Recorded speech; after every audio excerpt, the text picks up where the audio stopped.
the children's place. Thanks for being here. Good morning. It's the BS. My name's Jason Bailey. There's Nikki D. There's Nelson Call on the other side of the glass. He's in just about every movie that you've seen. Some of my favorites: Pitch Perfects, The Breakup, Couples Retreat, Wag the Dog, Best in Show, Yes Man, A Bad Teacher, you name it. He steals the scene. John Michael Higgins, one of my favorites. You always live your life, never thinking of the future. Prove yourself. You are the move you make. Take your chances, win or lose. See yourself. Your every step you take, you, and that's the only way. Shake, shake, shake yourself. Your every move you make. So the story goes. Oh, I want to be at that dinner table so bad. John Michael Higgins is a scene stealer, my friend. Good morning, John. How are you? Good morning, boy. That was a blast. I don't think I got those notes anymore. So that seemed high to me. Well, so here's the funny thing, and we're having you on because it's season 2 of Split Second on the Game Show Network, which we'll get to in a second. But my wife and I are addicted to you, like absolutely addicted to you.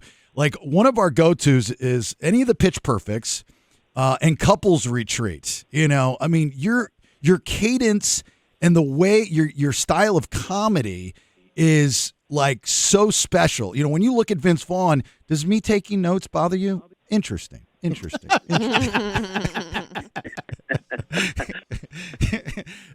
I'm assuming you learned that your style, like Vince has a style back in the day, right? Oh, sure.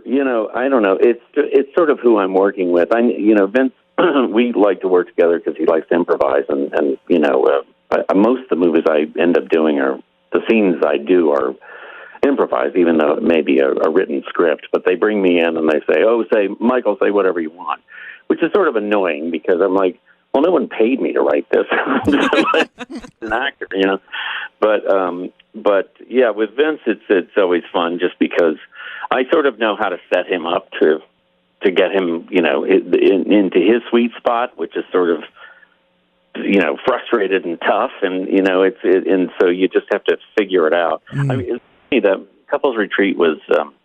I remember, they shot the whole thing in Bora Bora or something, and I thought, oh, cool, I'm going to get to go to Bora Bora. This is what a great gig, And they had me report to Universal, and I thought, oh, there must be a costume thing or something.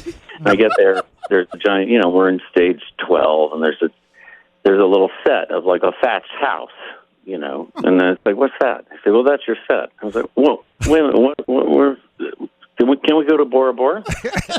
No. The rest of the cast is in Bora Bora. You and Vince are going to do yours. This was 10 minutes from my house.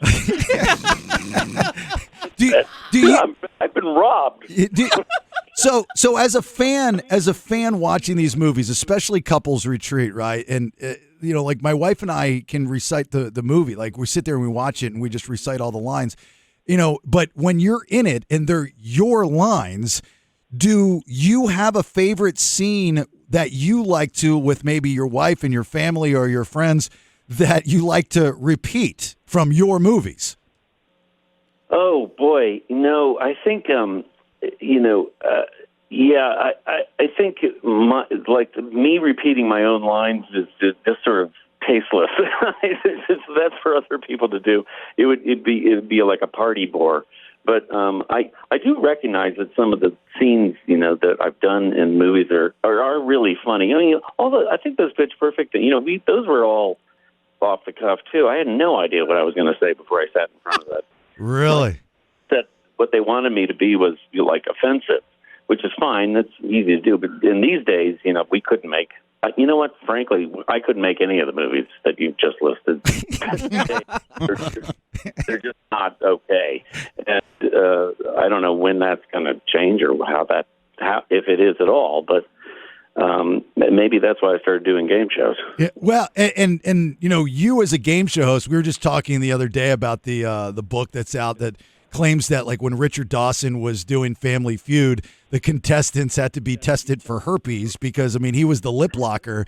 And in the conversation on this program was, a lot of times game show hosts, in today's standards were if you looked at it, they were kind of creepy. Then it was acceptable because they were just being flirtatious, which was a thing. You obviously, John, not the creepy game show host for a split second on Game Show Network, but you understand that there has to be that type of relationship between game show host and contestant, right?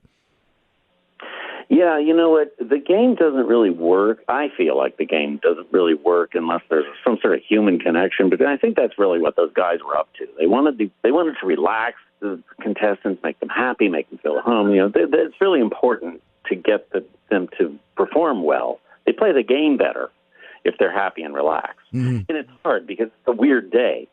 You go and you go to this giant. No one's done. There's no learning curve on that for a civilian. They go into these crazy studios and that's the set and there's an audience and it's loud and it's impossible. And then you can't remember a single trivia answer you've ever known. You die, you freeze up. So really, what I'm trying to do is thaw all the contestants out, like thawing something for dinner,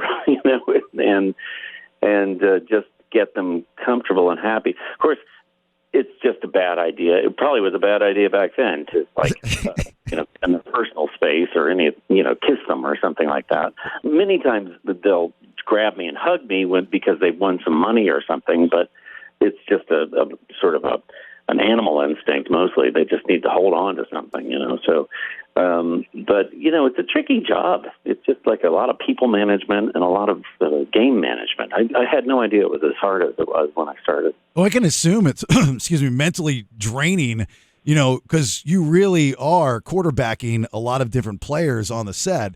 And for those that aren't familiar with Split Second, this is a game show from back in the 70s. It's a Monty Hall game. And then I believe came back once again, and then now back with John on Game Show Network. And it's a great game, and it's funny because when you watch like the first round, it's the dummy round. If you can't get past the first round and get your 25, it's so I put this starts with a B in the corner, and it's like they don't even have a clue, and then you're like, well, how do you sit there and go, God, you're not going to last. We got 28 minutes left in this game. How are you going to do this? You're dumb. You're an idiot.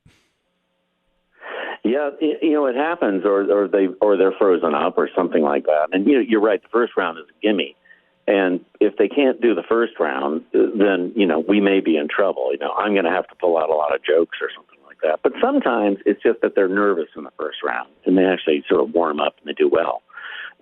But you never know. And there's always surprises, too, like the person who's been behind the entire game, and that I wrote off, comes raging forward and wins the bonus round. It's like, wow. And that's great television. Yeah. When they surprise me, that's great television. So that's also something I'm always looking for. But it's been a lot of fun. I enjoy games myself. But believe me, I'm glad I'm the one asking the questions and not answering them because it's not easy. Yeah. It's a hard thing. Hey, do you think that, since you are so comfortable improvising, did that make it easier to slide from being a traditional actor into this kind of hosting role? Yeah, I think that was the idea of hiring me, that I would be good on my feet. But really, the most important skills in that job are stamina, because you do a lot a day. It's a hard job, and people skills. And the improv comes in handy.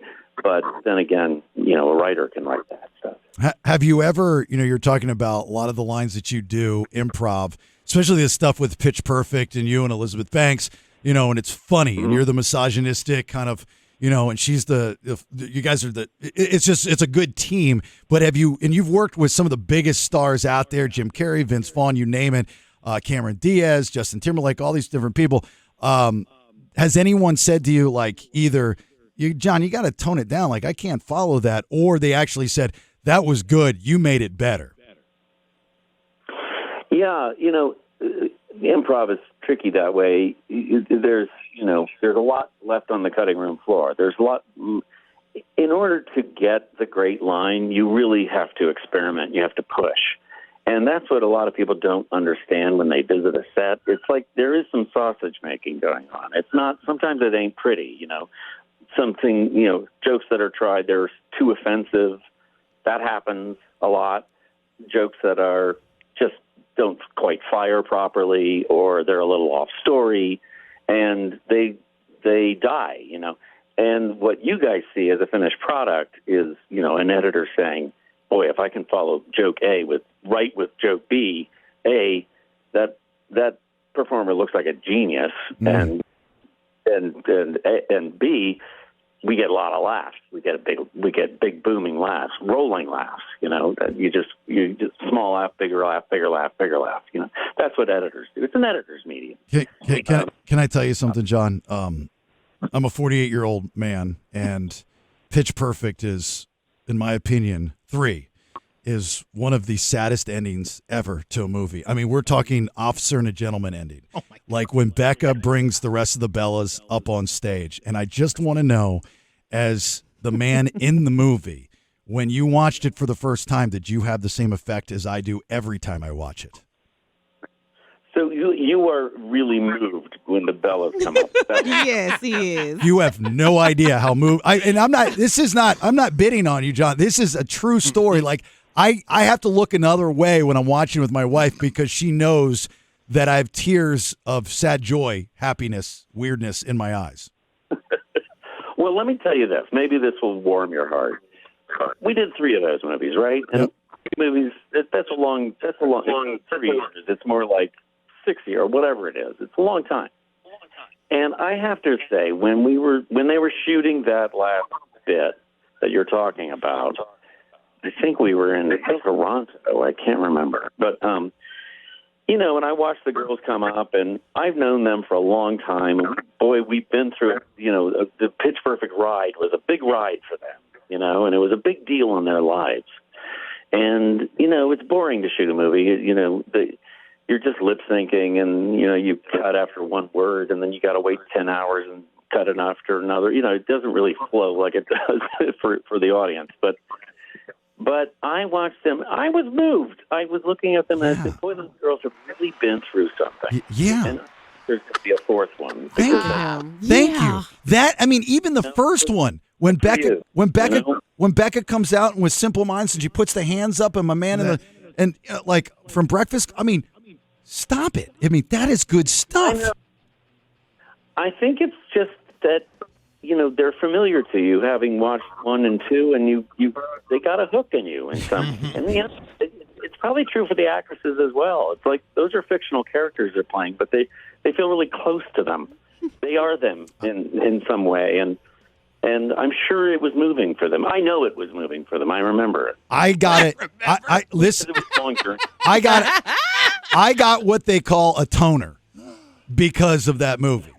That's a thing. Okay. If you're part of the Aka bitches, you know exactly what I'm talking about.